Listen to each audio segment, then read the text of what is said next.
Hello student. हमारा जो heat transfer के सेकेंड लेक्चर में आपका स्वागत है। तो चलिए हम लोग स्टार्ट करते हैं। तो पिछले लेक्चर में हमने क्या डिस्कस किया कि थर्मोडायनेमिक्स और हीट ट्रांसफ़र दोनों के बीच में क्या डिफरेंसेस हैं, क्लियर है। देन इसके बाद हमने डिस्कस किया कि तीन अलग अलग कौन से मोड होते हैं हीट ट्रांसफ़र के, जिसमें सबसे पहले हमने कंडक्शन के बारे में डिस्कस किया, देन कन्वेक्शन के बारे में हमने देखा और उसके बाद लास्ट में हमने रेडिएशन के बारे में देखा। तो अगर हम लोग रिकेप करें कि कंडक्शन क्या होता है, तो कंडक्शन में क्या होता है कि एक पर्टिकुलर एंड पे अगर हम किसी भी बॉडी को अगर हीट देते हैं तो इसके एटम जो है हीट को रिसीव करते हैं और ड्यू टू मोलिकुलर वाइब्रेशन ये अपने जगह पे वाइब्रेट करते हैं, जिसके कारण जो अमाउंट ऑफ एनर्जी होता है वो एडजेसेंट मोलिक्यूल्स को ट्रांसफ़र होता है और इस तरीके से हीट जो है वो वन एंड से अनदर एंड तक चला जाता है। तो ये रहा हमारा क्या है, कंडक्शन के बारे में था। अब अगर हम लोग कन्वेक्शन के बारे में डिस्कस किए और साथ में आप क्लास वाला भी एग्जाम्पल को याद रखिएगा। कन्वेक्शन के केस में क्या हो रहा है कि अगर मान लीजिए कि किसी भी पॉट में अगर हम लोग वाटर को हीट कर रहे हैं तो जैसे ही गैस के थ्रू अगर हम लोग उसमें एनर्जी देते हैं तो जो उसके जो पॉट के जो सबसे नीचे वाले जो सरफेस लेयर पे जो अमाउंट ऑफ मॉलिक्यूल्स रहेंगे वो सबसे पहले हीट को ऑब्टेन करेंगे और जैसे ही हीट को अगर वो ऑब्टेन करेंगे तो वो जो वेपराइज हो जाएंगे, या ये बोल सकते हैं कि अमाउंट ऑफ एनर्जी लेंगे तो उनकी डेंसिटी कम होगी तो वो ऊपर की तरफ उठने की कोशिश करेंगे क्योंकि वो हल्का हो जाएंगे और उनका जगह फिल करने के लिए जो हैवियर मॉलिक्यूल्स रहेंगे उसके सराउंडिंग में वो चले जाएंगे। इस तरीके से ऐसे सर्कुलेट होता रहेगा। आप पानी भी अगर गर्म करेंगे तो आप देखेंगे कि सबसे पहले नीचे वाला लेयर गर्म होता है, देन ऊपर वाला लेयर गर्म होता है उसके थ्रू, क्लियर है। तो यही एक तरीके का जो मोड ऑफ हीट ट्रांसफ़र हो जाता है वो हमने कन्वेक्शन के बारे में डिस्कस किया था। और रेडिएशन हमारा क्या था कि जो अमाउंट ऑफ जो एनर्जी होगा वो इलेक्ट्रोमैग्नेटिक वेव के फॉर्म में, जैसे आप लोग सुने होंगे कि gamma ray, X ray, visible रे, अल्ट्रावायलेट रे, तो ये जो अलग अलग रे होती है तो इनकी अलग अलग अमाउंट वेवलेंथ होती है और साथ में इनकी अलग अलग एनर्जी होती है। तो उस वेवलेंथ उस एनर्जी के उस वेव के फॉर्म में जो हमारा जो है एनर्जी है वो ट्रांसफ़र होता है, क्लियर है। तो वो था रेडिएशन, जिसमें हमें कोई मीडियम की ज़रूरत नहीं होती है। अब हम लोग डिस्कस कर लेते हैं कि ये जो तीन अलग अलग मोड ऑफ हीट ट्रांसफ़र हैं इनमें तीन अलग अलग लॉ हैं। जब से अगर हम कंडक्शन का बात करें तो एक फोरियर लॉ आता है, अगर हम लोग कन्वेक्शन का बात करें तो न्यूटन्स लॉ ऑफ कूलिंग आएगा, और अगर हम लोग रेडिएशन का बात करें तो स्टीफन बोल्ट्जमैन लॉ आता है। तो ये तीनों लॉ हमारे एग्ज़ाम के लिए वेरी वेरी इंपॉर्टेंट लॉ हैं। तो चलिए हम लोग उसको डिस्कस करते हैं। तो देखिए सबसे पहले अगर हम लोग डिस्कस करें तो फोरियर लॉ ऑफ कंडक्शन, तो ये जो फोरियर लॉ ऑफ कंडक्शन जो है वो ये बताता है कि जैसे सपोज करिए कि अगर ये वॉल है, ये वॉल कुछ ऐसा है कि जैसे सपोज करिए कि अगर ये वॉल है, ठीक है, ये वॉल है और हीट कुछ इस तरीके से यहाँ पे ट्रांसफ़र हो रहा है, मतलब ये ऐसे वॉल बने हुए हैं। तो ये जो वॉल है ये इसका अगर हम 3D इमेज देखें तो वो कुछ इस तरीके से, तो मान लीजिए कि अगर इस डायरेक्शन या इस वाले सरफेस का टेम्परेचर T1 है और इसके अपोजिट वाले इस साइड वाले सरफेस का टेम्परेचर T2 है, ये T1 हो गया और ये T2 हो गया, और मान लीजिए कि ऐसे हीट आ रहा है तो क्या बोलता है फोरियर लॉ कि फोरियर लॉ ये बोलता है कि the rate of heat transfer in conduction in a given direction is directly proportional to temperature gradient along the direction and also proportional to area of heat transfer. मतलब कि अगर मान लीजिए कि यहाँ का टेम्परेचर इस वाले सरफेस का टेम्परेचर T1 है, इसके अपोजिट वाले सरफेस का टेम्परेचर T2 है, तो ऑब्वियसली यहाँ पे क्या हो जाएगा, एक टेम्परेचर डिफरेंस क्रिएट हो रहा है। और अगर इसी टेम्परेचर डिफरेंस को इसके लेंथ के अलग अगर हम कैलकुलेट करें तो उसको बोलते हैं टेम्परेचर ग्रेडियंट, मतलब dt/dx। अगर ये x लेंथ है, अगर ये इसका लेंथ ये टोटल मान लीजिए dx है और यहाँ का टेम्परेचर T1 है, यहाँ का टेम्परेचर T2 है, तो ऑब्वियसली ये वाला इस वाला टेम्परेचर डिफरेंस कितना हो जाएगा, dt। तो dt/dx को क्या बोला जाता है, टेम्परेचर ग्रेडियंट, कि मतलब एक पर्टिकुलर डायरेक्शन में जाने में लेंथ के अलोंग कितना टेम्परेचर में चेंज हो रहा है उसको बोला जाता है टेम्परेचर ग्रेडियंट। तो फोरियर लॉ ये बताता है कि the rate of heat transfer इस पर्टिकुलर अगर मान लीजिए कि वॉल है तो इससे कितना रेट ऑफ हीट ट्रांसफ़र होगा वो डायरेक्टली प्रोपोर्शनल होगा कि कितना टेम्परेचर ग्रेडियंट मतलब कि एग्जिस्ट कर रहा है, और प्लस ये वाला एरिया, क्योंकि हीट ऐसे ट्रांसफ़र हो जाए तो इसके परपेंडिकुलर में ये जो एरिया है इसके प्रोपोर्शनल होता है हमारा amount of heat transfer due to conduction. Clear है। तो उसी को अगर हम लोग ये देखें कि अगर ये एक वॉल है और इस तरीके से हीट आ रहा है, तो ये जो हीट आ रहा है, ये जो क्यू अमाउंट जो हीट आया है वो क्या होगा, हमारा डायरेक्टली प्रोपोर्शनल होगा कितना टेम्परेचर ग्रेडियंट इस पर्टिकुलर वॉल के अलोंग अवेलेबल है और प्लस कितना इसका ये वाला एरिया अवेलेबल है। तो टेम्परेचर ग्रेडियंट क्या होता है कि मतलब कितना चेंज इन टेम्परेचर हुआ with respect to length. Clear है। तो ये हो गया हमारा जो रेट ऑफ हीट ट्रांसफ़र हो जाएगा वो dt/dx, और या क्या बोल सकते हैं कि जिस डायरेक्शन में हीट ट्रांसफ़र होता है उसके परपेंडिकुलर में जो एरिया होगा उसके प्रोपोर्शनल होता है। तो अल्टीमेटली अगर हम इन दोनों स्टेटमेंट को कंबाइन करें तो हम लोग ये बोल सकते हैं कि जो total rate of heat transfer होता है कंडक्शन के थ्रू वो होता है directly proportional to perpendicular area into temperature gradient. ठीक है। अब अगर हम लोग यहाँ पे प्रोपोर्शनल साइन को हटाएंगे तो यहाँ पे एक कांस्टेंट आ जाता है जिसको बोला जाता है के। अभी हम लोग के के बारे में डिस्कस किए थे। ये के हमारा क्या है, थर्मल कंडक्टिविटी। थर्मल के को बोला जाता है थर्मल कंडक्टिविटी। और प्लस आपको यहाँ पे एक एक्स्ट्रा चीज़ माइनस साइन दिख रहा है। तो माइनस साइन कहने का मतलब ये है कि जैसे देखिए यहाँ का टेम्परेचर T1 ज़्यादा है और जैसे जैसे आगे बढ़ते जाएंगे वैसे वैसे टेम्परेचर कम होते जाएगा। तो अल्टीमेटली क्या हो रहा है कि जिस डायरेक्शन में हम लोग जा रहे हैं उस डायरेक्शन में जो हमारा जो टेम्परेचर का जो वेरिएशन है वो डिक्रीज होते जा रहा है। तो अगर यही इंक्रीज होता तो वो पॉजिटिव हम लोग लिखते, लेकिन क्या हो रहा है कि जिस डायरेक्शन में हम लोग चलते जा रहे हैं उस डायरेक्शन में जो हमारा जो टेम्परेचर है वो निगेटिव होते जा रहा है। या ऐसा बोल सकते हैं कि जैसे जैसे हम लोग आगे बढ़ते जाएंगे वैसे वैसे हमारा जो अमाउंट ऑफ हीट जो है वो कम होते जाएगा। इसीलिए यहाँ पे एक निगेटिव साइन लाया जाता है। तो क्योंकि अगर कुछ इस तरीके का होता कि जैसे जैसे हम लोग आगे बढ़ते वैसे वैसे टेम्परेचर T1 से T2 तक इंक्रीज होता तब यही चीज़ें पॉजिटिव हो जाती। लेकिन आपको यहाँ पे दिख रहा है कि जैसे जैसे हम लोग आगे बढ़ते जाएंगे पॉजिटिव डायरेक्शन में वैसे वैसे टेम्परेचर जो है वो डिक्रीज होते जा रहा है। इसीलिए यहाँ पे एक निगेटिव साइन लाया जाता है। तो आपको क्या याद रखना है, ये हमारा फोरियर लॉ कि the rate of heat transfer due to conduction equal to होता है माइनस KA/dT/dx। क्लियर है। ये dt/dx क्या होता है, dt/dx जो होता है वो एक टेम्परेचर ग्रेडियंट होता है। मैं यहाँ पे लिख देता हूँ, dt/dx को बोला जाता है temperature gradient.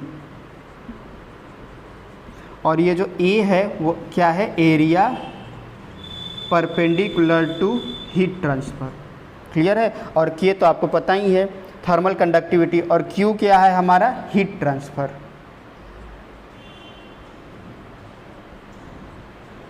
Heat transfer due to conduction.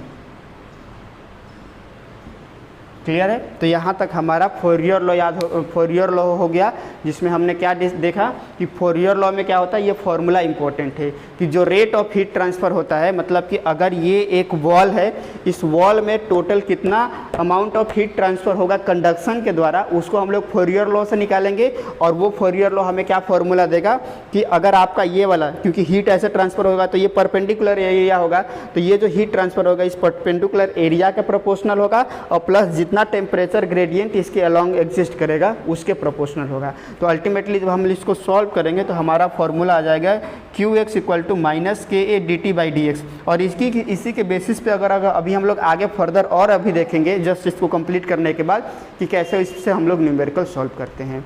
तो पहला हमारा कंप्लीट हो गया फोरियर लॉ ऑफ कंडक्शन। अब हम लोग नेक्स्ट देखते हैं न्यूटन्स लॉ ऑफ कूलिंग। तो ये जो न्यूटन्स लॉ ऑफ कूलिंग होता है ये एक्चुअली कन्वेक्शन के केस में यूज़ किया जाता है।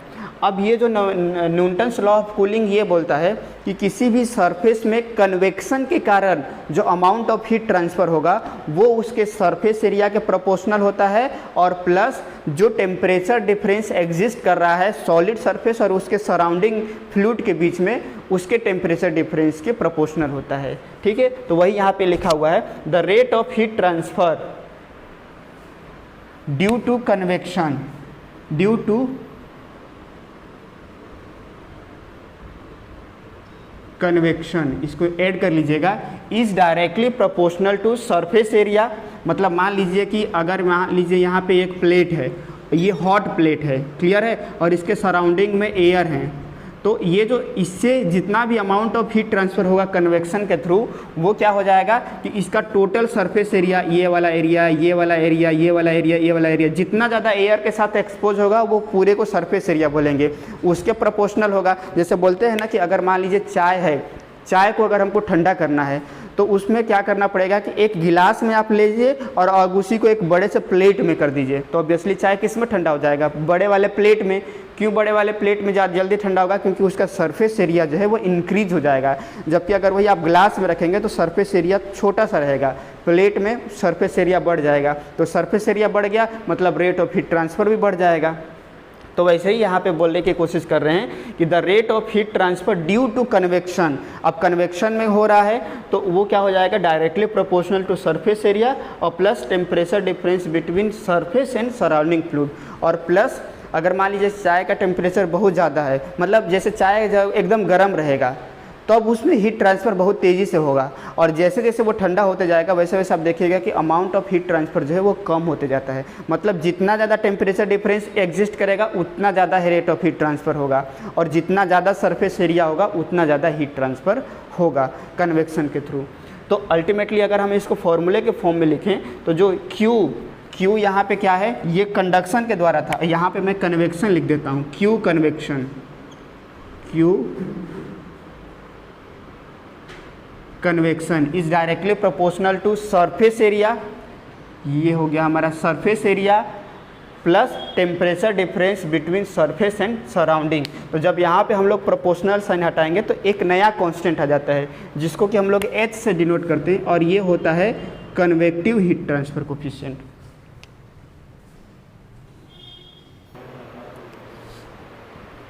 चलिए लाइट का थोड़ा इशू हो गया था, तो देखते हैं। ये जो H है, ये H क्या है? एक्चुअली बोला जाता है इसको convective heat transfer coefficient. Convective heat transfer coefficient, clear है? सो ये देखिए हम लोग क्या डिस्कस किए। पहला यहाँ पे ये जो K है वो इसको क्या बोला जाता है? Thermal conductivity. और यहाँ पे ये जो कांस्टेंट आया H, इसको बोला जाता है convective heat transfer coefficient. Clear है? तो ultimately फॉरियर law for conduction, Newton's law of cooling for convection, and last में एक है Stefan Boltzmann law of radiation. Clear है? तो इसको भी डिस्कस कर लेते हैं, देन इसके बाद हम लोग आगे फर्दर इसको डिटेल में देखेंगे। तो देखिए Stefan Boltzmann law of radiation क्या बोलता है? ये लॉ ये बोलता है कि देखिए अभी हम लोग जब इसी यूनिट में ही जब हम लोग रेडिएशन को और डिटेल में डिस्कस करेंगे तो वहाँ पे अलग अलग टाइप की बॉडी होती हैं, जैसे ग्रे बॉडी होती है, वाइट बॉडी होती है, ब्लैक बॉडी होती है। तो वैसे ही ब्लैक बॉडी का एक कंसेप्ट आएगा। ये ब्लैक बॉडी उस बॉडी को बोला जाता है कि जो अगर उसके ऊपर कोई भी हीट दिया जाए या किसी भी टाइप का एनर्जी अगर आता है तो वो सारे अमाउंट ऑफ एनर्जी को एब्जॉर्ब कर लेता है, या फिर जो भी उससे हीट निकलेगा या एनर्जी निकलेगा वो सबसे मैक्सिमम अमाउंट ऑफ एनर्जी निकलेगा।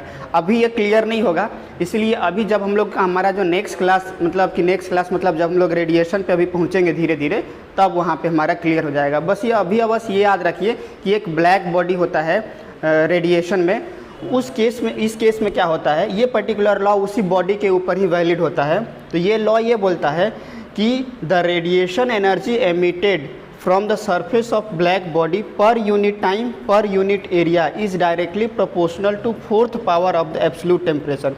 मतलब अगर मैं E को एनर्जी बोलूँ या फिर अमाउंट ऑफ हीट ट्रांसफ़र बोलूँ फॉर अ ब्लैक बॉडी, तो किसी भी ब्लैक बॉडी के लिए अमाउंट ऑफ हीट ट्रांसफ़र जो होता है वो प्रोपोर्शनल होता है किसके? उसका जो एब्सोल्यूट टेम्परेचर होगा। एब्सोल्यूट टेम्परेचर मतलब क्या? जैसे मान लीजिए मैं बोलूँगा 30 डिग्री, तो 30 डिग्री को अगर हम केल्विन में कन्वर्ट कर देंगे तो उस पर्टिकुलर का जो टेम्परेचर में क्या करना पड़ेगा? 273 को ऐड करना पड़ेगा। तो उस एब्सोल्यूट टेम्परेचर के 4th पावर क्या प्रोपोर्शनल होता है। तो energy for a black body is directly proportional to absolute temperature of the power 4th। तो अब ओबियसली यहाँ पे प्रोपोर्शनल है, तो यहाँ पे अगर हम प्रोपोर्शनल साइन को हटाएंगे तो एक कांस्टेंट आएगा जिसको बोला जाता है स्टीफन बोल्ट्जमैन कांस्टेंट, एंड जिसकी वैल्यू होती है 5.67 इंटू 10⁻⁻8, और इसका यूनिट क्या हो जाएगा, आपका यूनिट हो जाएगा watt per metre kelvin to the power 4 second. Clear है? वॉट हो जाएगा मीटर स्क्वायर, ये वॉट बोल दिए तो ये हो जाएगा metre square kelvin to the power 4। Clear है? तो ये हमारा हो जाएगा एक तरीके से जो थर्मोडायनेमिक्स में तीन अलग अलग law, not thermodynamics, heat transfer में जो तीन अलग अलग लॉ, कंडक्शन के लिए फॉरियर लॉ, कन्वेक्शन के लिए न्यूटन्स लॉ, एंड रेडिएशन के लिए स्टीफन बोल्ट्जमैन लॉ, जो कि तीनों वेरी वेरी इंपॉर्टेंट है। अब हम लोग नेक्स्ट क्लास में क्या डिस्कस करते हैं, ये फॉरियर लॉ को डिटेल में डिस्कस करेंगे कि प्लेन वॉल के लिए क्या फार्मूला होगा, सिलेंडर के लिए क्या फार्मूला होगा, और उसके ऊपर न्यूमेरिकल करेंगे, तो हमारा फर्स्ट वाला पार्ट जो है वो कंप्लीट हो जाएगा। देन आगे हम लोग, हमारे यूनिट में कन्वेक्शन ही दिया है डायरेक्ट, फिर वो जब कंडक्शन वाला पोर्शन हो जाएगा तो हम लोग मूव करेंगे रेडिएशन के ऊपर में। तो इसका बहुत अच्छे से नोट्स बनाते जाइएगा, बहुत अच्छे से डिटेल में डिस्कस किया जा रहा है, जो कि एग्ज़ाम के लिए इंपॉर्टेंट है, बहुत बहुत इंपॉर्टेंट है। मतलब कौन से एग्ज़ाम, कॉम्पिटिटिव एग्ज़ाम के लिए। अगर ये कॉम्पिटिटिव एग्ज़ाम में नहीं रहता तो एक बार ये भी हो सकता था कि मान लीजिए इस टॉपिक को हम लोग कवर नहीं करते, लेकिन जितने भी थर्मोडायनेमिक्स में इंपॉर्टेंट टॉपिक रहेंगे जो एग्ज़ाम पॉइंट ऑफ व्यू से वेरी वेरी इंपॉर्टेंट है, उसको तो मैं बिल्कुल नहीं छोड़ूंगा, और वो आपके पोर्टल पर रहेगा, आप आराम से देखते रहिएगा इसको। ठीक है? और बाकी हम लोग का आगे आने वाले टाइम में जैसे ही ये वाला चीज़ें कंप्लीट हो जाएगा तो SSC JEE का हम लोग ऑनलाइन में एक क्लास भी स्टार्ट कर रहे हैं, मैकेनिकल के लिए मैं ही लेने वाला हूँ, तो उसमें और हम लोग डिटेल में कि किस टाइप के क्वेश्चंस बनते हैं वो डिस्कस करेंगे। ठीक है? तो आराम से पढ़ते रहिए। ठीक है? Thank you.